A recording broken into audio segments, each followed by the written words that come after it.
And welcome to my channel. Today I will show you how you can add a music to a video file on your device. So in the first step we have to look for this this app and install it. If you are ready, open it. Now just choose new project and choose the aspect ratio of it.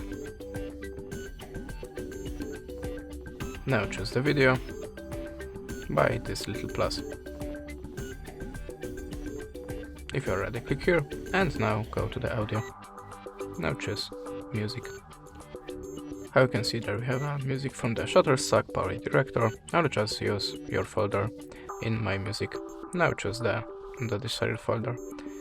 I will choose that one by this little plus. Now you can adjust the length of it and the start moment.